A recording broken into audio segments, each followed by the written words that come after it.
Hola, Hola, bienvenidos a Señoras en Deconstrucción. un podcast que expandirá tu mente. Nace de la importancia de darle nombre a los cambios y a las crisis, abrazarlos y entender que podemos empezar de nuevo siempre, haciéndonos mejores preguntas que transformarán el rumbo de nuestra existencia. Al deconstruir, exploramos la narrativa, analizamos las creencias para revelar sus contradicciones y llevarlas a una etapa nueva y diferente, donde solo llegaremos a ella cuestionándonos todo, pero sobre todo cuestionarnos con crítica y con la voluntad de explorar más allá de las respuestas superficiales. Soy Alia Rochi Y yo, Marieli Betancourt. y somos las Señoras en Deconstrucción. Deconstrucción, Les damos la bienvenida a este espacio. para construir más señoras libres y auténticas. El día de hoy hablaremos de cómo nos volvemos víctimas de nuestros pensamientos, pero también hablaremos de cómo podemos salir de ellos utilizando el autocontrol. Que construiremos juntas a la señora que fuimos, que negamos y que debimos ser, para construir juntas a la señora que elegimos ser. ¡Yay! Hello, hello, bandita señorial, ¿cómo están? Buenos días, buenas tardes, buenas noches, como nos estén escuchando. Muchísimas gracias por sintonizarnos en un episodio más de Señoras en Deconstrucción. ¡Yay! Bienvenidas, señoras, al episodio número 13. ¡Yay! ¡Lo logramos! Dios. Ya saben, quédense con nosotros porque siempre se la van a pasar bomba espectacular, poca madre, increíble, brutal, como le digas tú. Muy bien, el título de hoy es Deja de ser víctima de tus pensamientos y domina el autocontrol. Yo quisiera empezar con algo que para mí fue vital y repito de verdad cada vez que puedo ir por la vida diciéndoles no puedes controlar lo que no conoces. Ya hemos hablado del tema de autoconocimiento, pero a la autorregulación nos referimos como el control de los propios pensamientos, emociones y conductas para expresar nuestros sentimientos, pero de la manera más apropiada y equilibrada y de forma consciente. Es bastante fácil decirlo, ¿no? Pero hacerlo, redirigir los pensamientos para cambiar tus emociones, enfocarte en las cosas fáciles en lugar de las difíciles, es súper complicado. Somos tan pinches necios y nos gusta aferrarnos a nuestro sufrimiento. Como las telenovelas Lo hemos- de Televisa. Sí, nos volvemos víctimas y pues en realidad es que somos víctimas de nosotros mismos porque aquí nadie es responsable más que uno. El autocontrol pues también nos va a ayudar a entender nuestras respuestas corporales, a detener esos impulsos que nos dañan, que dañan las relaciones que tenemos con el exterior e incluso con nosotros mismos. Entonces, ¿cuántas veces o cuántos de ustedes no se han arrepentido del puta? ¿Por qué le hice esa cara a mi jefe? ¿O por qué dije lo que dije? ¿O por qué Lo lastimé ya y me pude haber contenido o evitado esa pelea o esa herida. Exacto. Cuando respondemos a nuestras parejas, a nuestros hijos de forma impulsiva, ¿cuántas veces realmente han sido víctimas de sus propias emociones? ¿No creen que ya es tiempo de empezar a tomar las riendas y el control para empezar a decidir los pensamientos que nos lleven a una calma y dejar esos pensamientos automáticos que nos llevan a la guerra? Y aquí te vamos a dar las habilidades de autocontrol que necesitas para dejar de hacerlo o para lograr este autocontrol. Claro, y me encanta lo que dices porque lo dices como que desde mucha experiencia, desde también mucho autocontrol, con mucha pasión, y siempre creo que es momento de decidir sobre nuestras respuestas y sobre nuestras decisiones, y creo que esta es la única manera que tenemos para deconstruirnos, y si de alguna manera nosotros seguimos aquí vivitas y coleando, es porque efectivamente hemos pasado por muchísimas situaciones, muchísimas experiencias que nos han llevado a ser las señoras que somos el día de hoy, pero también como toda buena señora en deconstrucción, pues también tenemos nuestras historias de trauma, Sí. ¿no? Y eso es lo que nos lleva mucho a protagonizar nuestra vida como si fuéramos estas actrices de telenovela de Televisa, y eso nos vuelve víctimas de nuestra propia circunstancia. Pido ser María Mercedes. Yo ninguna. Pido ser María Joaquina. Ah, no, bueno. Pero ella no sufría. Pido ser Anaí. Sí. Y bueno, es bien importante empezar a ejercer autocontrol para ser mucho más consciente de nuestras respuestas y de cómo elegimos responder. Y también aquí expande como muchísimo más esta definición que mencionaste sobre autocontrol, en donde también aprender a posponer un poco la gratificación inmediata para buscar una recompensa a largo plazo es bien importante, sobre todo en nuestra cultura que constantemente nos demanda todo rápido, rápido, rápido, rápido, rápido, rápido. Y si no es rápido, significa que no está bien. Si no es rápido, significa que tú no estás bien o que no es suficientemente exitoso. Y entonces el autocontrol es como decirte, mejor vamos a tratar de buscar estrategias de autorregulación para que entonces puedas lograr tu objetivo a largo plazo y no tanto a corto plazo. Este capítulo de verdad me gusta mucho porque es también como desmenuzar cómo es que este rol de víctima ha impedido que nosotros mismos cumplamos nuestros deseos, cumplamos nuestros objetivos y también qué es lo que tienes que deconstruir el día de hoy en estos roles de víctima que has tenido a lo largo de tu vida sí, para poder ejercer y cómo poder ejercer autocontrol es vital. Y pues eso, señoras, vamos a platicarles el día de hoy. Y ya, entrándole al prechismecito, yo quisiera, Marieli, que tú nos platicaras qué es lo que tienes que deconstruir de estos roles de víctima que has ejercido a lo largo de tu vida para que puedas tú tener o ejercer autocontrol. Hoy, pues, la verdad es que fue bien difícil para mí aceptar que yo tenía ese rol de víctima, o sea, porque creo que la mayoría de nosotros vamos con el no hacemos nada, ¿no? O sea, así somos y ya, se chingaron todos y nos chingamos nosotros. O sea, es muy común, todo el tiempo escucho muchísima gente decir, pues es que así soy, pues es que así es. Y yo creo que lo primero que traté de deconstruir fue el, no, yo no soy así, yo no quiero ser así, ya, si ya me estoy dando cuenta que soy, no, me cagó, me ardió en el momento que entendí que era víctima. Me acuerdo que dije, bueno, ¿por qué soy así? Y entonces esa parte creo que fue la que como que empecé a deconstruir más, ¿no? Porque suena bien feo cuando te dicen, te estás haciendo la víctima. Es bien diferente que cuando la gente te dice, bueno, entendemos tu situación, tú fuiste víctima de esto. Claro. Aún te estás haciendo la víctima. Sí. La narrativa es diferente, pero al final creo que lo aceptamos de forma mucho más fácil cuando la gente es empática y no necesariamente cambia. O sea, pues al final sí somos víctimas porque en algún momento tuvimos algún rechazo, algún abuso físico, sexual, una injusticia, abandono incluso con lo que quieras alrededor del trauma. Pues definitivamente no somos robots y vamos generando estos mecanismos de defensa, lo normalizamos. El pedo es cuando no queremos salir de este trauma y lo revivimos todo el tiempo, todos los días, se queda tatuado así en el cuerpo, como los besos del novio o de la novia. Y más adelante pues vamos a hablar un poco ya de las características que hacen a una víctima. Pero bueno, a mí en particular fue el yo darme cuenta que lo era y definitivamente no querer ser parte de eso. O sea, ya no me gusta, definitivamente prefiero no ser la víctima de mi cuento, sino ser la heroína de mi cuento, la que ejerció el control, no de la que abusaron, la pobrecita, sino la chingona que hace las cosas a pesar de.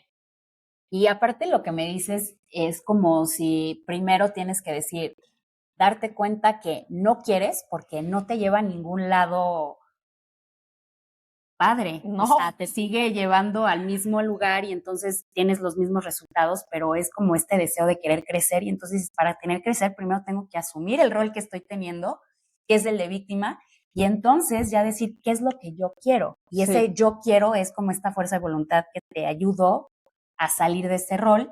Y me parece que también el rol de víctima, pues obviamente no llegó a ti o no se creó de la nada. Nos estabas platicando que había abusos por ahí. ¿Nos puedes platicar un poquito Pues ¿Qué sí, fueron estos abusos o qué fueron estas injusticias que te llevaron a defenderte con este rol de víctima? sí, a defenderme a capa y espada, más espada que capa. Desde chavita yo tengo como este apego disfuncional con mi mamá, que en estos abusos, injusticias que yo sentía que pasaban alrededor de mí, pues se generó este papel de víctima, porque todos los cuentos que me conté acerca de mi mamá eran yo siendo su víctima, la que no le daban amor, lo que no le daban atención, la que recibía menos que todos sus hermanos, ya sabes, todo eso. Y yo empecé a enojarme mucho, ¿no? Siempre tenía como estas reacciones de autodefensa terribles y porque para mí, y no sé si se acuerdan la vez pasada que decía también tengo esta herida de injusticia, porque para mí todo era súper injusto de cómo me trataban a mí, o de qué era lo que querían hacer, y yo siempre desde el punto de pobre de mí, yo. Y, y no solo metí, porque creo que hay dos mecanismos de defensa, ¿no? Aquel que pues dice pobre de mí y nada más se queda llorando, pero yo peleaba. O sea, literal. Sí, por tu vida, ¿no? Por véanme, escúchanme, no sean injustos. Literal, era de las que me bajaba del coche con bastón para putearme a la gente, güey. O sea, me encaraba con quien fuera, con quien sea. No tenía esa sensación de me van a romper la cara, ¿no? O sea, quizá lo podía pensar, pero decía, pero les rompo yo también algo. Eso creo que cuando me empecé a ver de esa manera, cuando como que cuando logro salir de esa parte de mi cuerpo y darme cuenta de todo lo que hacía alrededor, de cómo era con mis amigos, cómo era con mis novios, cómo era con mi familia, cómo podía reaccionar en putiza para decirte algo, pues ahí fue el momento donde fue un shock muy fuerte para mí verme de esta manera. Y la verdad es que esta parte de la víctima viene desde lo más pendejo hasta lo más complejo. O sea, puedo yo estar en el súper y se me cae algo y enseguida mi pensamiento automático, puta, si no hubiera pasado ese señor y me distrajo, no lo hubiera tirado, ¿sabes? Sí. Hace un buen rato me apachurré el dedo con la puerta del coche y me la apachurré porque literalmente estaba de chismosa viendo a un señor que estaba cagando a sus hijos, gritándoles horrible.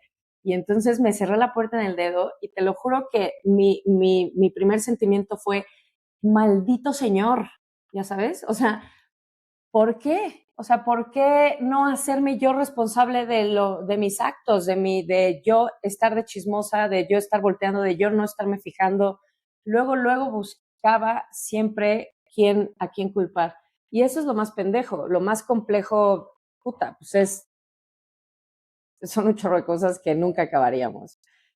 Son 10 años de terapia que tendría que platicarles. Con estos años de terapia es cuando me puedo yo parar en ese pensamiento, lo tengo automáticamente, pero ya me paro y ya me río y ya redirijo mi pensamiento, porque pues ya entiendo perfectamente que es mi responsabilidad. Y así toda mi vida, con todo lo que yo decidía no tomar el control y dejar que la vida decidiera por mí.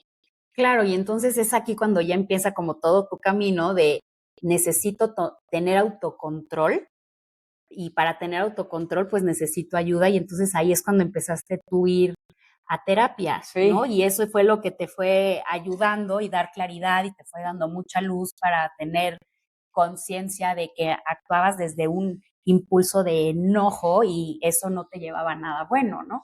Entonces, ¿qué más sucedió en este camino de autocontrol? Es que además fue hasta la universidad, porque yo no había escuchado, yo no sé cuándo escuchaste tú de la inteligencia emocional, pero yo hasta en la universidad, sí, definitivamente. ¿no? Con Howard Gardner. Sí. Y entonces, y yo con Goleman, pero que era lo más común, ¿no? Además.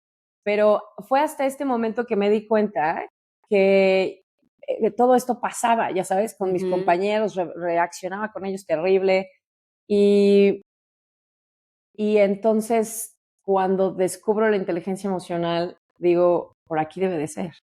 Y me clavé, empecé a tratar de entenderla, de conocerla, me tardé muchísimo tiempo en agarrarle, la verdad. No puedo jactarme de que la tengo bajo control en absoluto. Al contrario, debo de admitir que pues muchas veces mis emociones todavía me dominan. No muchas veces, son menos ahora, pero hay veces en que las emociones se apoderan de mí y todo el tiempo les digo esto a mis pacientes. O sea, si no tomamos conciencia, somos zombies. Somos zombies que no somos capaces de pensar por nosotros mismos y solo está este virus viviendo de nosotros y haciéndonos hacer cosas que no queremos. Sí, reaccionando únicamente desde el instinto, cuando en realidad tenemos esta capacidad de autorregularnos y de ser mucho más consciente de cómo es que queremos responder, más no reaccionar. Exacto, porque son, justo lo acabas de decir, maravilloso, son dos cosas diferentes. La mayoría estamos muy enfocados a reaccionar Muy. por esta impulsividad de nuestro cerebro, de sentirnos en un riesgo de atacar o huir, ¿no? El cortisol se prende en ese momento, claro que reaccionamos. Y entonces tener autocontrol, o sea, creo que esta parte tuya de encontrar inteligencia emocional, como de encontrar psicología en tu vida fue lo que te fue dando herramientas para entonces decir, no voy a reaccionar, voy a aprender a responder. Sí, ya lo dije en el primer episodio, pero si no fuera por todo esto, yo estaría en una zanja vomitada, así, en mi propio vómito de cruda o algo por el estilo terrible. Y bueno, ahora nos dices que se tardaría así como muchos años en platicarnos como todo esto de la terapia, que te ayudó muchísimo a tomar autocontrol, pero ¿nos puedes dar un ejemplo de cómo lo experimentas, cómo experimentas físicamente cuando sientes que necesitas reaccionar ante esto? Sí, está bien padre esa pregunta porque recordemos que tenemos más de 70,000 pensamientos al día. Entonces, cuando sucede un estímulo, hay alrededor de 40 o 50 pensamientos en ese momento, en ese minuto, pasando por tu cabeza de forma inconsciente.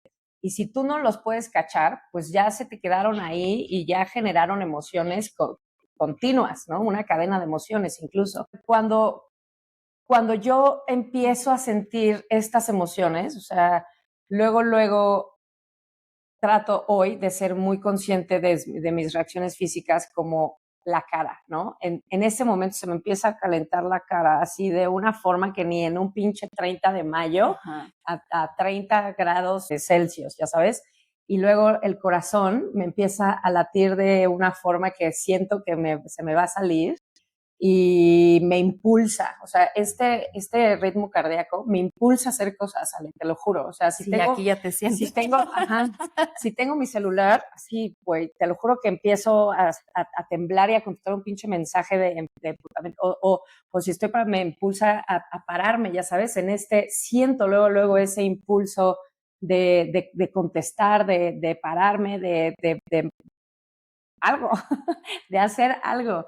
Sí. Y es como ese estrés en el cuerpo tan cabrón que, pues, literalmente vale madres todo lo que pueda yo, si mis pensamientos van en automático y yo no los detengo en ningún momento, las emociones, por ende, se van en automático también y la emoción, en lugar de durar 2 minutos, me dura 15 minutos y estoy duro y dale, y duro y dale, y duro y dale, con un pensamiento continuo tan fuerte, ahí ya se me apagó el switch.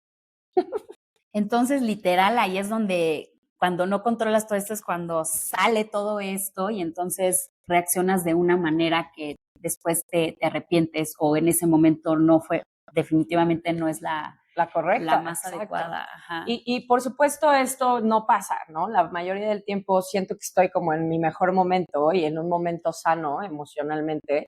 Y ahí es cuando, en el momento que yo empiezo a sentir todo esto, ahí paro mi pensamiento y digo, a ver, redirijo mi pensamiento hacia otro lado, respiro profundamente, empiezo a bajar ese latido de corazón, soy capaz de controlar todo eso, ¿no? Todo lo que está pasando por mi cuerpo, soy capaz de controlarlo a través de mi pensamiento. Y si mi pensamiento no está jalando, me voy a un estado de bienestar inmediato que tengo un ancla y trato de, pues, de hacerlo luego, porque si no me conozco perfecto y sé hasta dónde puedo llegar, Ale. Y te lo juro que estaba bien loca. Y sé que ese loquito, esa loquita, ese monstruito vive allá adentro. Ese enojo, ¿no? El Hulk, ¿no? Digamos. Ajá, y entonces como que pues tengo que sí siempre darle cabida y expresar mis emociones, pero siempre de una manera muy controlada, muy asertiva, muy pues donde justo no se me salga de las manos porque daña a la gente o a mí. Y les voy a platicar rápidamente la última vez que me pasó, y no lo he contado más que a un paciente por una situación en específico, pero la última vez que sentí esto fue cuando yo venía de regreso en Cancún, en la carretera. Y ya me accidenté, me sacaron un tráiler de la carretera y pues sí, todo el mundo evidentemente sabemos que fue culpa del tráiler, que literalmente el tráiler me sacó de la carretera. Pero yo haciendo ya introspección, después dije, yo lo pude haber evitado. Yo lo pude haber evitado porque en el momento en el que yo me enojé por cómo una vez antes, bueno, 2 veces me cerró el paso, pero una vez antes se fue por el acotamiento el hijo de la chingada y se me metió y me sacó del carril. Ahí fue cuando empecé a sentir esto. O sea, yo me acuerdo que iba manejando y las manos las sentía, ya sabes, y estaba yo así en un pinche, esto que te digo, de este impulso de as. Y entonces se me apagó el switch, ¿sabes? O sea, en ese momento prendí el turbo y dije, me voy a la verga, no quiero estar atrás de este pendejo. Y traté de rebasarlo, ¿no? O sea, tomando mis precauciones y demás. Pero no pensé, nunca pensé lo que iba a hacer él o cómo yo podía haber evitado algo, nada, simplemente me fui. Pero sé perfecto que si yo en ese momento que me caché con las manos así, ya sabes, con el corazón a todo lo que da, hubiera dicho, me voy a orillar y me voy a fumar un cigarrito para que este pendejo se siga y ya, hubiera sido todo totalmente diferente. O sea, yo hoy tendría mi coche, bendito Dios, no nos pasó nada, pero hubiera terminado mis vacaciones, hubiera hecho mi cierre bonito, ¿no? Y ese momento de yo ser consciente y no llevarme ahí fue las consecuencias que trajo. Y muchas gracias por contarnos, porque yo sé que contarlo es como volverlo a revivir y eso sucede mucho con el trauma, porque literal el cuerpo tiene memoria y hay muchas cosas que se almacenan ahí, que tienen que salirse. Y la verdad, esto creo que es un súper ejemplo para las personas que experimentan este tipo de, de emociones y que les está costando trabajo autocontrolar, pero también esto te sucedió porque también venías en un momento bastante crítico en tu vida y entonces ahí el tema de autocontrol pues no estaba desbordado por todos lados, ¿no? Sí, definitivamente, o sea, definitivamente.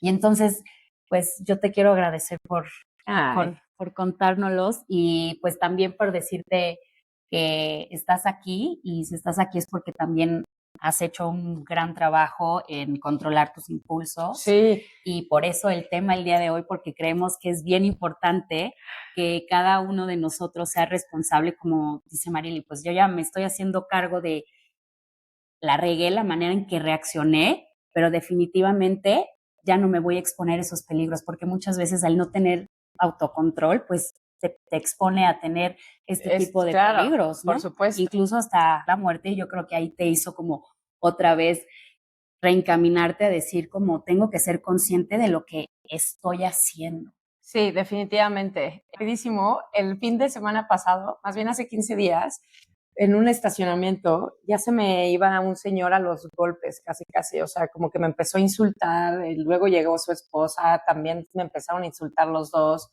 y literalmente sí fue este momento donde también dije, acuérdate, como en un segundo todo puede valer verga. Sí, sí. ¿Y qué hiciste? Pues nada, nada más le dije, bueno, ya apúrense. Porque era en un boleto, para pagar el boleto, ¿no? No saben cómo se puso, así terrible. Ya luego les conto esta anécdota. Pero bueno, también estamos en una época y en una cultura donde también todo es muy violento. Sí, entonces hay que tener cuidado. Reaccionamos todo el tiempo y a veces la única manera que tenemos de socializar o de conectar, no estoy diciendo que está bien o está mal, pero está sucediendo, pues es a través de la violencia y es a través del enojo y es a través de esto, ¿no? Muchas veces el no hablar nuestras emociones o nuestras situaciones hace que nuestro enojo se desplace hacia alguien más y eso sucede todos los días. Exacto. Y no nos damos cuenta. ¿Y tú, Ale? ¿Cómo? Ay. ¿Tú qué nos puedes decir acerca de tus pensamientos de víctima? Pues miren, mis pensamientos de víctima tienen un nombre y me cae bien que le pones nombre. Les pongo un nombre. Camila Kamikaze. Sí. Ajá, y luego Eva Levasora, que son como estas vocecillas que habitan dentro de mí. Bueno, aquí en el caso de la víctima es la Madre Teresa de Calcuta. Y bueno, aquí yo la divido tiene como dos funciones. La primera es conmigo y la segunda es con las demás, ¿no? Y la primera es como, yo soy nadadora de aguas abiertas por aquellas personas que nos escuchan por primera vez. Tengo entrenamientos bastante pesados. Y entonces esta parte de víctima es, ay, pobre de mí. Tengo una estructura tan rígida, tan dura que no tengo tiempo para divertirme. Pobre de mí. Y luego tengo déficit de atención y entonces también digo, ay, pobre de mí.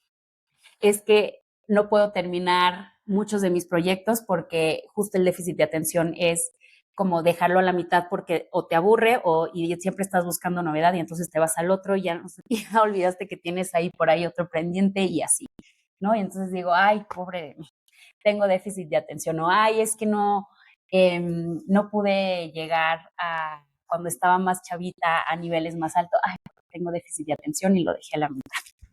Entonces, me pasa mucho, ¿no? Y sí, la verdad es que como atleta, pues sí tengo una estructura y claro, tengo no deja disciplina. De ser verdad todo sí, lo que dices. Exacto, es lo que también te preguntaba a ti, ¿no? O sea, no deja de ser verdad que tu ser víctima cuando estabas más chavita, pues tenía una razón, tenía una raíz, ¿no? Y conforme vas creciendo, pues te vas responsabilizando a la medida que vas pudiendo, ¿no? Y entonces aquí también mi victimez va desde ahí, ¿no? Y bueno, y también la otra que va dirigida a los demás, pues tiene que ver más con, ay, pobrecito, no puede, yo le voy a ayudar. Yo soy la Madre Teresa de Calcuta, yo te ayudo, yo te resuelvo todos tus problemas. Digo, no puedo con los míos, pero yo te ayudo. Entonces digo, pobrecito el otro, ¿no? Entonces, o sea, sí es cómica la Madre Teresa de Calcuta, ¿no? Porque también, ni pichan, ni juegan, ni deja batear. Pero pues sí, o sea, así vive la Madre Teresa de Calcuta y la identifico, La identifico y digo, su pinche madre. Oye, cuando no tienes... me gusta. Es que ajá, no me gusta. Es darte cuenta de eso, no gusta. Sí, el pobretearte. No así gusta. como yo veo pobreteo al otro, digo, ay, pobrecito, no puede. O sea, me empiezo a pobretear a mí y yo digo, pero no me lleva a ningún lado. O sea, nada más que cuando lo cuento, pues dices, está chistoso. Pero en realidad, vivirlo, encarnarlo, no es chistoso. No es nada chistoso. Y por ejemplo, esta voz de víctima, ¿cómo la puedes ir reconstruyendo o cómo la has ido reconstruyendo? Pues primero es darme cuenta que hay una voz de víctima por ahí, ¿no? Y ponerle el nombre. A mí me funciona muchísimo ponerle nombre cuando sale, cuando desaparece, cuáles son sus fortalezas, cuáles son sus debilidades. Les voy a dejar aquí en la descripción de este video el capítulo donde justamente hablamos de todas estas voces interiores y cómo pueden hacer como ejercicios para que esto les ayude, porque también tiene que ver mucho con autocontrol. Sí. Y bueno, la segunda es que no tengo el poder de hacerme cargo y responsabilizarme de los problemas de los otros. Puedo escucharlos, puedo contenerlos, pero hasta ahí. Y también le tengo que dar esta confianza a las otras personas de que son capaces de resolver sus propios problemas y de que se tienen que dar cuenta en algún punto, no de la manera en la que yo me estoy dando cuenta, pero se van a dar cuenta en algún punto porque es su proceso, es su vida, ¿no? Sí. Y entonces también es hacerme cargo de lo mío, porque muchas veces la Madre Teresa de Calcuta, pues sí, yo te ayudo, pero para evitar lo mío, y a mí nadie me ayuda. Y entonces ahí sigue otra vez este patrón. Y ese es por un lado. Y el otro también tiene que ver muchísimo con el tema de, pues tengo muchísima disciplina. Esta parte de atleta de verdad que me ayuda mucho. Entonces, aprender a regularme y tener estrategias, así como cuando yo voy a nadar y me toca nadar velocidad, que es lo que más trabajo me cuesta, tengo una estrategia. Entonces digo, lo mismo tiene que suceder con esto. Con déficit de atención me he dado cuenta que es un ciclo, ¿no? Y entonces es un ciclo que sí o sí voy a pasar. Y entonces hacer una estrategia hizo toda la diferencia. Entonces, para mí la estrategia, soy old school, soy millennial del 85, entonces a mí me sirvió mucho hacerme de mí para mí un workbook donde yo podía registrar en qué parte del ciclo estoy de mi TDA, ¿no? Y entonces, ¿qué estoy sintiendo? ¿Qué estoy pensando? Y no ser tan rígida. Eso es lo que más me ha ayudado porque sí puedo llegar a tener estructura y rutinas muy estrictas sobre mi alimentación, sobre mis horarios, sobre mi descanso, y no soy flexible. Y entonces eso por lo menos a mí no me ayuda. Y entonces es aprender a meter como que pequeñas recompensas dentro de mi rutina para flexibilizarla, es lo que más me ha ayudado, porque, y también en este workbook que yo hice de mí para mí, es cuáles son estas recompensas que me pueden ayudar desde hoy me voy a ir al cine yo sola a ver la película que yo quiero porque hoy logré mis intervalos en el mejor tiempo posible, que nunca había dado, ¿no? Y eso me acaba de pasar hace poco. Y de verdad fui y fue como, wow, me puede soltar el pelo, o sea, me lo merezco y eso ayudó muchísimo. Y de verdad eso también es motivador porque también como señora TDA, pues estoy buscando constantemente la dopamina, ¿no? Y entonces a veces si no lo encuentro en mi rutina diaria, pues lo dejo, exacto. O me empiezo a desregular cuando mi rutina empieza a ser un poquito, cuando digo, bueno, ya no tengo que ser tan estricta y me empiezo a dar permisitos y me desregulo emocionalmente. Entonces, aquí el tema del autocontrol es, a ver, no es que no te vayas a dar permiso, pero la manera en que te los estás dando. Entonces digo, ok, perfecto, mis recompensas. Y eso ha ayudado muchísimo. Y también, no sabemos por aquí si hay señoras que tienen déficit de atención, pero si las hay, aquí yo les voy a dejar en la descripción de este video un PDF totalmente gratis para que ustedes puedan rastrear en qué parte del ciclo están, puedan poner sus pensamientos, lo que están sintiendo, puedan tener una rutina de recompensas para que esto les ayude a no tener que pasarlo solo en cualquier, si recientemente acaban ustedes de ser diagnosticadas con TDA o ya llevan como un proceso más recorrido, pues aquí está para que les ayude y pues ustedes puedan tener como mayor autocontrol y por lo mismo mayor conciencia y decisión sobre la situación en la que se encuentren. Pero pues así es como qué buena onda. Uno le hace. Qué buena onda que regales el PDF para las señoras con TDA. Señoras y señores. Sí. O chavitas o chavitos. Ya dejando un poquito el prechismecito, creo que es hora de entrarle a mitos y realidades. Y pues Ale nos va a platicar estos mitos que encontró súper interesantes. Y bueno, el mito número 1 es reaccionar es lo mismo que responder. Error. La verdad es que reaccionar tiene que ver desde el impulso sin pensar, sin ser consciente de lo que estás sintiendo y de el contexto y de la consecuencia que vaya a tener. Y el responder ya implica mucho más este ejercicio de autorregulación en donde ya hay conciencia corporal, emocional y psicológica, en donde también ya sabes como el contexto en el que estás. Si en este momento no te estás sintiendo bien y ya empiezas a sentir que te hierve la sangre o empiezas a sentir que no es el momento, no sabes qué hacer, pues simplemente respirar o salirte de ahí, ¿no? O tomar otra acción que tenga una consecuencia buena para ti, que te haga sentir bien y que no te haga sentir que te vas a arrepentir o que no va a ser lo correcto, ¿no? Claro, que sigues siendo tú la víctima de tus emociones, de tus pensamientos, de todo, y entonces no quería hacerlo, pero lo hice. Exacto, y es responsabilidad total sobre ti y control total sobre ti. ¿no? Mito número 2, se los voy a dejar a pregunta, a ver qué me dicen. Primero va para ti, ¿el autocontrol es represión, mito o realidad? Mito. ¿Por qué? Tú dime por qué. Pues el autocontrol es gestionar, ¿no? Es aprender a gestionar. Y la represión es evadir totalmente. Correcto, correcto. Sí, definitivamente es un mito. Y aquí me parece bien importante decirlo porque generalmente en la educación emocional que recibimos es, te dicen, contrólate. Y entonces no te enseñan cómo controlarte ni qué significa controlarte. Entonces, automáticamente lo que haces tú es reprimir. Es decir, sí, lo que estás sintiendo y lo que estás sintiendo en ese momento se anula, se inhibe por completo y no lo estás gestionando. Y entonces la realidad es que cuando tú aprendes a autocontrolar, pues hay muchísimo más conciencia de lo que tú estás sintiendo, pero si con la represión ni siquiera inhibes la conducta, simplemente se guarda y es como lo que aprendimos en nuestra clase de física. La energía no se crea ni se destruye, solo se transforma, las emociones igual. Entonces, si el enojo lo reprimes, ¿qué crees? Va a salir de alguna forma. Siempre. O se va a transformar en otra emoción. Muchas veces se transforma en culpa, en una enfermedad. En una enfermedad. Y también a veces puede llegar a salir de forma exagerada. Es decir, si yo estoy enojada, en este momento yo me enojé con mis papás o me enojé con mi pareja o me enojé en el trabajo, si yo no lo pude descargar de manera ecológica, es decir, en un espacio físicamente donde puedo pegar y sale esa energía y no estoy lastimando a nadie, pues va a salir, obviamente, cuando estoy en el coche y se me va a atravesar alguien y yo ahí voy a descargarlo de manera desproporcionada. El vasito se va llenando. Y va a ser la gota que derramó el vaso, digamos, o sea, explotas tal cual.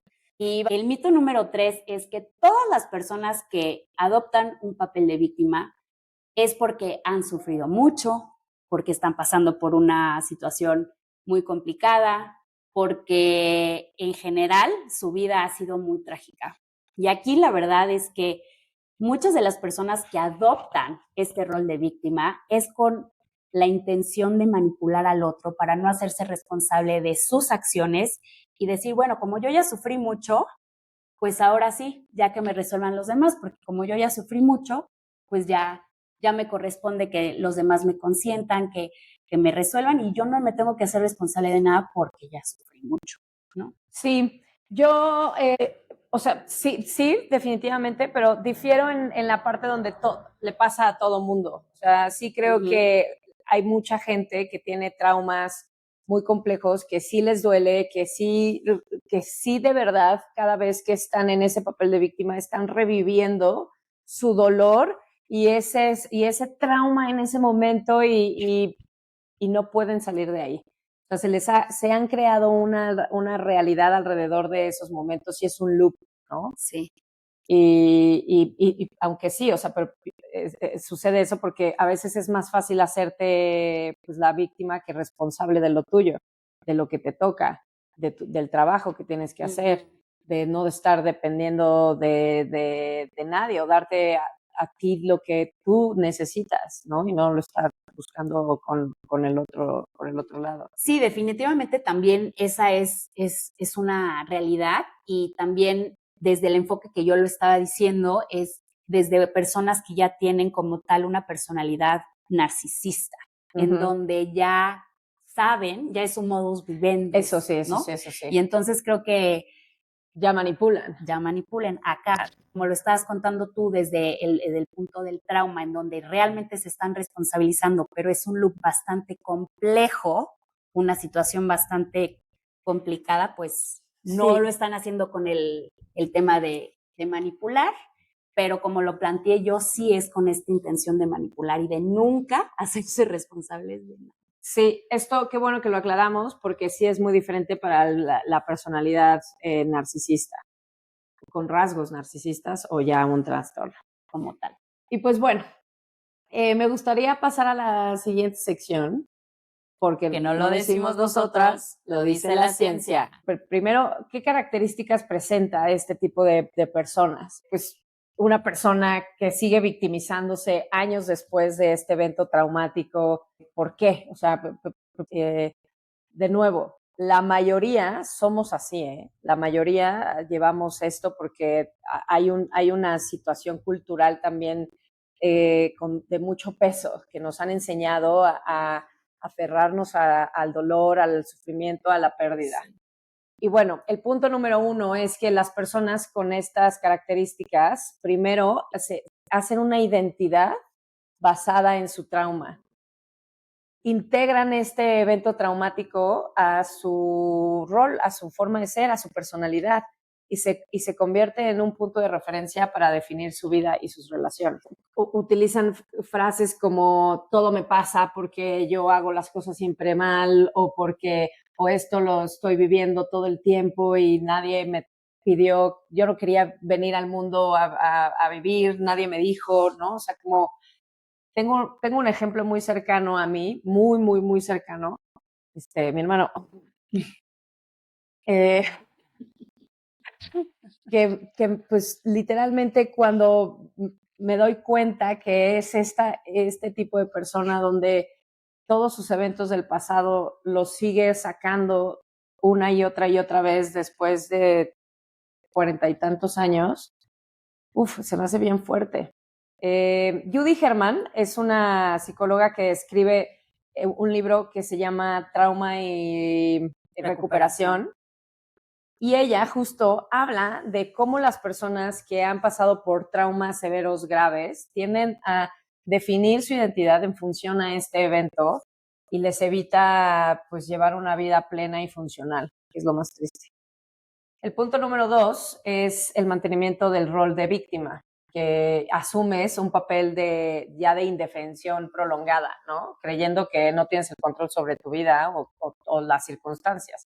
Aquí es donde está relacionado como este beneficio secundario del que hablaba Ale, del rol de víctima, como esta manipulación, pero más que la manipulación en torno al narcisista, desde la parte de la atención y la empatía y el apoyo que llegas a tener de todo mundo, porque pues al final, cuando sufres por todo, pues la gente, ¿qué es lo que hace? Te quiere ayudar.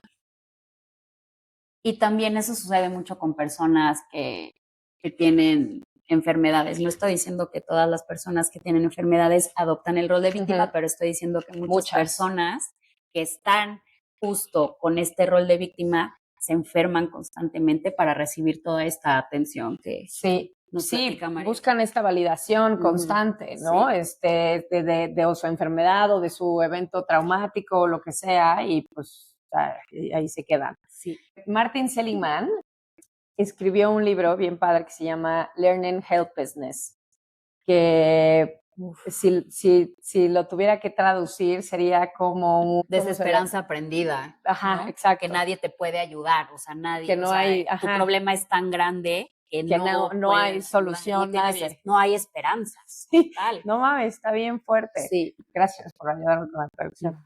Y bueno, justo de cómo después de estos eventos traumáticos las personas desarrollan este sentimiento de impotencia. Y es una impotencia aprendida de no poder cambiar su situación, el cual refuerza obviamente su rol de víctima.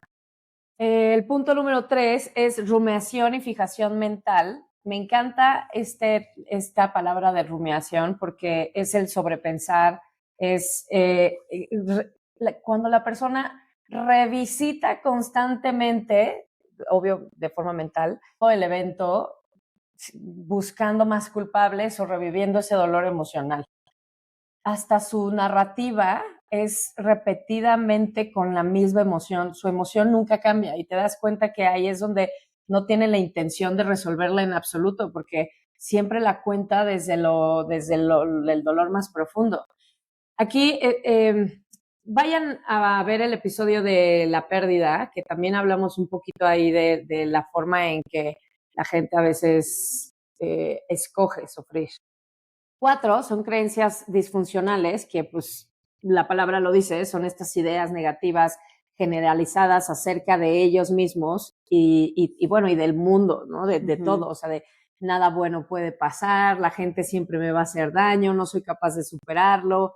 Estas palabras son tan fuertes que marcan Sí. un punto. Ellis tiene un libro que se llama Rational Emotive Behavior, acerca de cómo estas creencias de no poder superarlo se perpetúa en tu cognición, en tu programación cognitiva, y de esta forma perpetúas el sufrimiento y un estancamiento emocional. Por su lado, Donald Maykenbaum habla acerca de cómo modificar estos patrones. Con mis pacientes trabajo mucho la parte de la narrativa, porque reestructurar la percepción que se tiene desde la víctima y fomentar una narrativa de superación. Como les decía hace rato, yo evito ser la víctima de mi cuento, sino la heroína. Desde este punto empiezas a generar pues una sinapsis diferente, un proceso cognitivo diferente que te ayuda a ir más adelante, o sea, pasar de eso. Levitación emocional y corporamental. Estas personas que evitan confrontar las emociones asociadas al trauma, por lo general se desencadenan con fobias o situaciones similares al evento, la dificultad para establecer nuevas relaciones, asumir responsabilidades. Ya, por último, el resentimiento y búsqueda de culpables. ¿Se acuerdan lo que les contaba de el señor que él me azotó la puerta en el dedo? A propósito, si no hubiera estado ahí, no hubiera pasado. Esta acción de estar buscando a estos culpables, pues mantiene una emoción negativa desde el enojo, desde la culpa, y todo el tiempo, pues hasta instituciones, ¿no? Puedes llegar a culpar instituciones, culpabilizar constantemente de tu pasado por situaciones de tu presente. ¿Ya? Definitivamente todo lo que acabas tú de contar fue como la ciencia ya lo pone en teoría, pero justamente nosotros lo narramos desde la experiencia, ¿no? Les quiero platicar acerca de una psicóloga estadounidense que es profesora también de psicología en la Universidad de Stanford, que se llama Kelly McGonigal, y ella ha escrito libros sobre autocontrol y las ventajas de autocontrol. Y entonces, para dejar de ser víctimas, ella nos está diciendo que la fuerza de voluntad es unas cosas maravillosas, porque generalmente las personas que la ejercen están muy bien en varios aspectos de su vida, tienen relaciones más sanas, más duraderas, son más exitosas, son más felices. Y también ella menciona mucho que si tú quieres mejorar tu vida, administrarte y entrenar esta fuerza de voluntad es clave. Ella dice que la fuerza de voluntad tiene 3 componentes. El primero es el no lo haré, es esta capacidad de decir que no. ¿Cuántas veces no tenemos muchísimo miedo a renunciar a los compromisos o renunciar a un objetivo a largo plazo simplemente por la satisfacción momentánea, ¿no? Por buscar esta gratificación inmediata, Sí, sí. ¿no? Y entonces esta capacidad de no es resistirnos a esa tentación que nos impide llegar a nuestros objetivos, que nos impide llegar a nuestros deseos. Y para que tú puedas decir que no, ella te abre esta pregunta. ¿Qué hábito te gustaría abandonar que está dañando tu salud o tus deseos? ¿No? Fumar. Por ejemplo. Y así puede haber mucho más, ¿no? El chiste es que ustedes se tomen como que este tiempo para realmente checar cuáles son estos hábitos que necesitas decir que no. El otro componente es el lo haré, y esto implica pues hacer tareas que muchas veces pues no te gustan, ¿no? Pero si las haces, va a tener una recompensa no inmediata, pero a largo plazo. Aquí la pregunta es, ¿qué hábitos deberías de posponer para mejorar tu vida? Y el tercer componente, y aquí la pregunta es, ¿cuál es el objetivo número 1 en que te gustaría concentrar más energía? ¿Qué es de lo que te tienes que alejar para que pueda ser tu prioridad? Y entonces son estas preguntas que en realidad te hacen como que shock y dices, te ponen realmente a hacer conciencia de qué es lo que quieres en primer lugar. Sí, sí. Checar si tienes una meta establecida, si es a corto, si es a mediano, si es a largo plazo, y qué es lo que te está funcionando y qué no te está funcionando. Muchas veces el no poder ejercer autocontrol es porque no tenemos trazadas estas metas desde nuestra área personal, romántica, financiera, de trabajo y de viajes también puede ser, porque hay muchas personas que nos gusta viajar y ni siquiera lo contemplamos dentro de nuestro esquema de vida, Claro. ¿no? Y esto tiene todo que ver con la parte del autoconocimiento que decíamos. No puedes 100% controlar lo que no conoces. Y el autocontrol implica autoconocimiento, conciencia y sobre todo el enfoque en nuestros quieros. Y esto es lo que también Kelly McGonigal habla. Y yo les quiero contar rápidamente 4 formas que pueden ejercer autocontrol desde la perspectiva de esta autora. Y una de ellas es, tienes que ponerte metas a largo plazo, pero sobre todo recordarlo, porque muchas veces lo escribimos y quiero llegar a esto y esto, pero pues lo dejamos ahí o se ve muy bonito en nuestra libreta o se ve muy bonito en nuestra computadora. Pero lo que ella habla muchísimo más es esta visualización, tenerlas en el presente, porque esto es lo que ayuda a que tu yo de ahora lo tenga mucho más incorporado, tanto en el cuerpo y en la mente, y esto es lo que va a ayudar a que tú puedas rechazar estas tentaciones o estas conductas o estos comportamientos que te están alejando de tu meta a largo plazo, ¿no? Otra de las cosas que ella dice y que me encanta es que lo tienes que ejercitar todos los días. Es un músculo. Y eso a mí como atleta me encanta y eso es lo que a mí me funciona. Muchas veces... 24/7, güey. Y ¿sabes qué? Con cosas chiquitas, porque muchas veces ponemos la meta así como que enorme, pero nuestro cerebro es como, pues es demasiado y no sé si lo voy a poder cumplir todos los días. Y realmente lo que necesita el cerebro es saber que lo puedes hacer todos los días porque es una tarea chiquita. Y de verdad, las tareas chiquitas, o sea, desmenuzando esa super meta o ese super objetivo en metas muy, muy, muy pequeñas donde lo puedas hacer diario, sí, aunque sea 10, 15 minutos. Exacto, no te tienes que tragar al elefante completo en una comida. Es con pequeñas mordidas. Mordida. Bien, bien importante. El número 3 es que te dejes de prohibir cosas. Y esto me encanta porque finalmente, ¿cuántas veces decimos desde la parte de nutrición como, bueno, ya quiero bajar de peso y no voy a comer y te empiezas a prohibir casi todo y lo único que puedes comer es agua? Y aquí lo que te dice Kelly McGonigal es que justamente eso es lo que va a hacer que te dé más ganas de querer comerlo, ¿no? Y entonces justamente el decir no lo vas a traer en la mente. Entonces, como lo vas a traer en tu mente, mejor hay que cambiar la estrategia y decir, ¿qué es lo que quiero? ¿Cómo sí lo puedo comer? Que sí puedo comer, que sí se me antoja, que sí es lo que a mí me hace bien y lo que me hace feliz. Entonces eso es como que clave como para poder también enfocarte en lo que tú deseas. Y el número 4 es esta regla de los 10 minutos que me encanta, y creo que estos 10 minutos te pueden salvar la vida y que también pueden ayudarte poco a poco a ejercitar el autocontrol, es decir, si hay por ahí una tentación, tú ya tienes tu super meta a largo plazo y entonces hay por ahí una tentación, es voy a aplicar la regla de los 10 minutos y me voy a esperar, voy a pausar y tal vez se me vaya a pasar. O sea, pero la regla de los 10 minutos literal es esperar 10 minutos a decidir si quieres hacer... Esperarte esos 10 minutos, es decir, volvemos a este ejemplo de la comida. Se te antoja muchísimo una gordita, lo que sea, de chicharrón, eso. Y entonces dices, sé que en estos no es la mejor opción, pero se me antoja muchísimo. Espérate 10 minutos, a ver si puedes ceder, a ver si te caminas para el otro lado y te apuras, puedes llegar a tu casa y te cocinas algo mucho más nutritivo. Si tú logras vencer esos 10 minutos, ok, ya te sientes mejor y entonces es una manera de autocontrolarte y de generar una estrategia.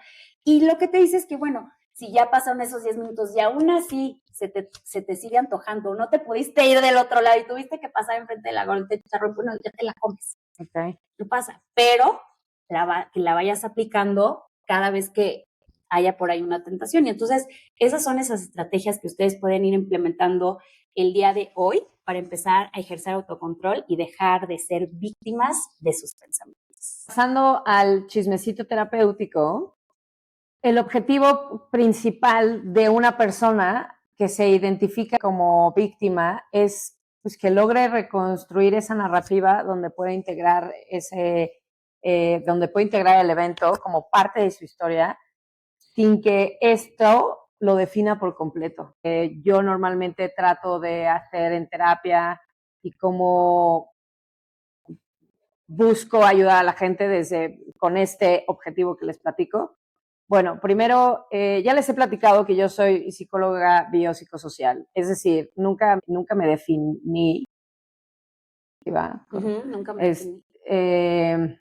por una corriente tal cual, entonces estudié varias y tomo lo que creo conveniente de cada una y hay muchos ejercicios que me gustan de estas diferentes corrientes. Y para el tema de la terapia cognitivo-conductual, que sí definitivamente es de mis favoritas, es lo que más ocupo para reestructurar todas estas creencias negativas. También trabajo mucho con hipnosis para reencuadrar el trauma. Esta técnica es buenísima porque literalmente te da la oportunidad de ver el trauma desde otro enfoque y llevarlos a ese momento para darle la vuelta a la tortilla. Es bien padre.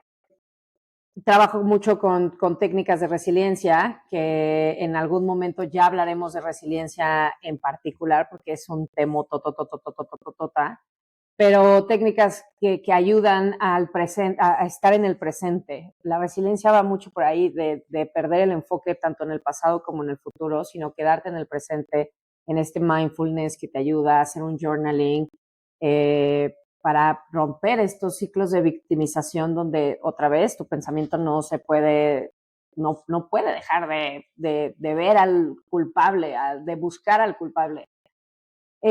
También trabajo mucho con programación neurolingüística, que desde la parte de crear una narrativa diferente de tu evento traumático. Ya, o sea, vamos a hacer otro cuento, vamos a contarnos otra historia. Eso ayuda muchísimo porque tu cerebro escucha siempre lo que te estás diciendo y cuando tú te empiezas a contar el cuento de una forma diferente, tu cerebro te escucha y dice, a huevo, jalo. Trabajar el perdón, que también hay que dedicarle otro capítulo entero al perdón, o sea, porque es una herramienta crucial para superar el resentimiento que te generó, pues, todos estos abusos, todas estas injusticias y avanzar emocionalmente. Y pues bueno, porque la gente luego cree que el perdón es para los demás, tengo que perdonar al otro y no, el perdón es para uno mismo, es para sanar al niño de adentro, que está dolido. Al final, mis pacientes es llevar estos pasos para desarrollar este autocontrol que un poco, ahora que Ale estuvo hablando de esta psicóloga, pues son prácticamente los mismos, ¿no? Que es activar el conocimiento, el pensamiento, expresar emocionalmente, no lo mencionaste, pero para mí es fundamental darle ese lugar a la palabra porque la palabra tiene un peso y expresar sin dañar y acordarte que tus palabras pues van a construir o van a destruir relaciones, ¿no? Entonces creo que siempre es muy importante que tu lenguaje sea correcto, que la intención sea la adecuada, que no solo el lenguaje verbal, sino corporal, tu tono, tu voz, tu todo. Por lo general les digo a mis pacientes, no te aferres, ¿no? O sea, trata de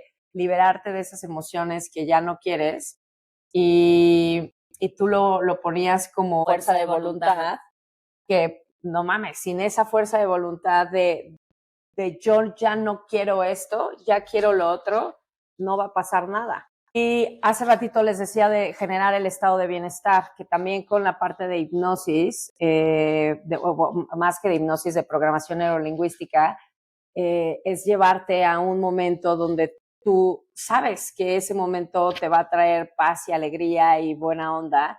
Y si no eres capaz de llevarte ahí, generar un ancla, que yo tengo un ancla aquí que cada vez que la toco, de verdad, te regresa a tu centro, así.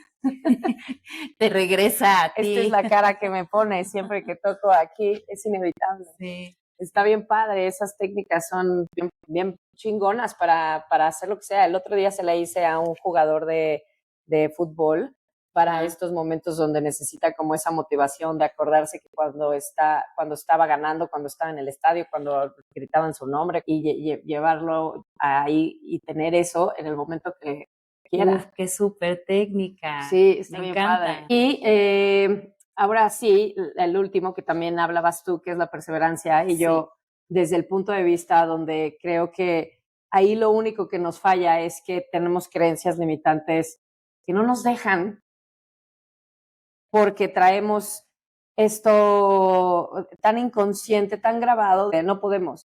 Y me acuerdo de mi perro. Les voy a contar esta historia rapidísimo. ¿De Logan? De mi perro Logan. Güey, hasta le hice una dedicatesis porque literalmente viendo a ese güey cuando constantemente me pedía una galleta o algo que quería, no se movía de donde estaba, no dejaba de fastidiar hasta que le dieran las cosas. No dejaba. Y observando eso mientras yo hacía mi tesis, que además me tomó 2 años hacerla, ya sabes, como que dije, es que este güey no tiene en su lenguaje el, tú no puedes, lero, no puedes. O sea, él tiene sí puedo, sí quiero y sí lo haré. Ajá, lo quiero, lo voy a tener.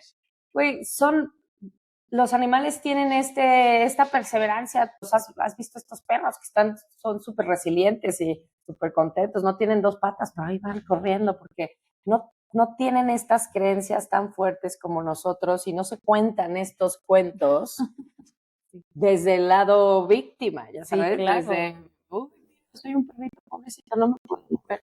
Bueno, pienso yo, ojalá pudiera entenderlos mucho mejor.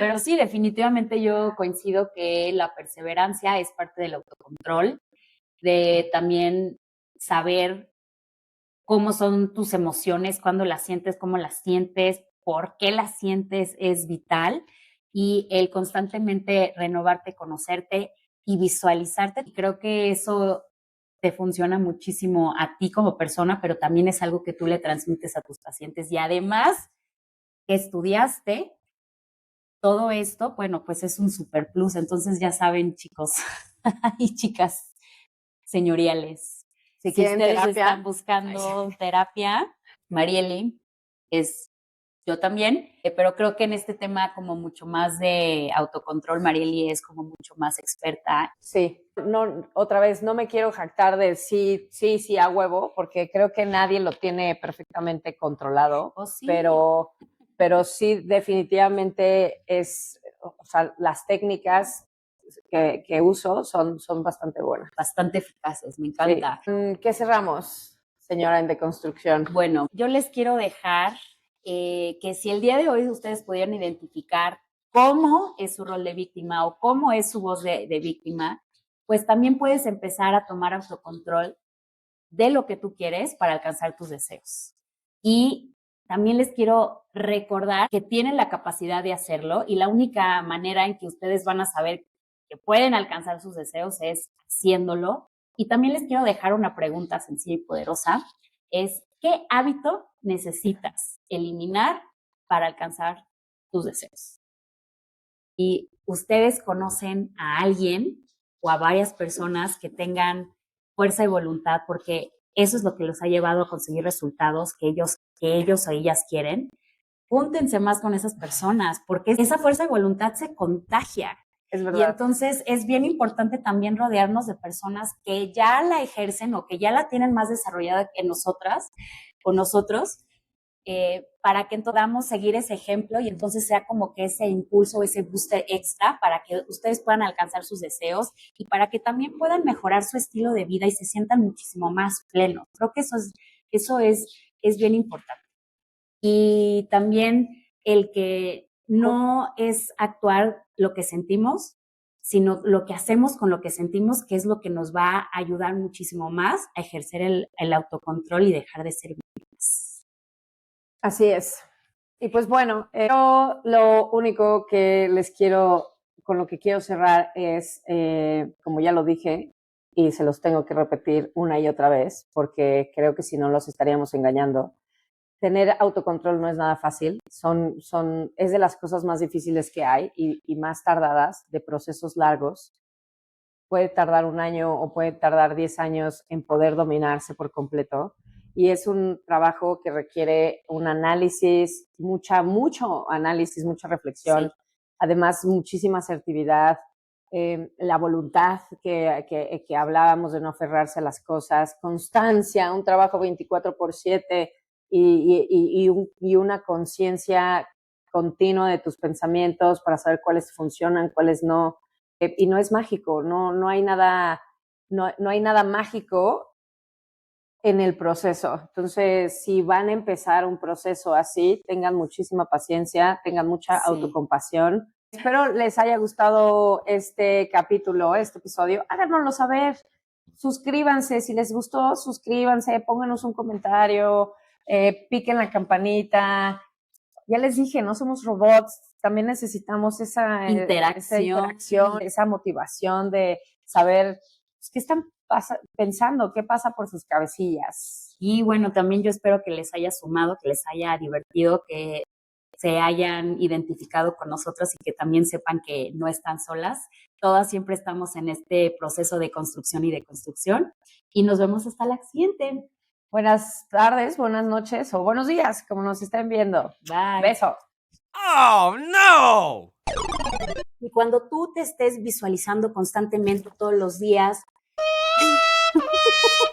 se me olvidó cerrar.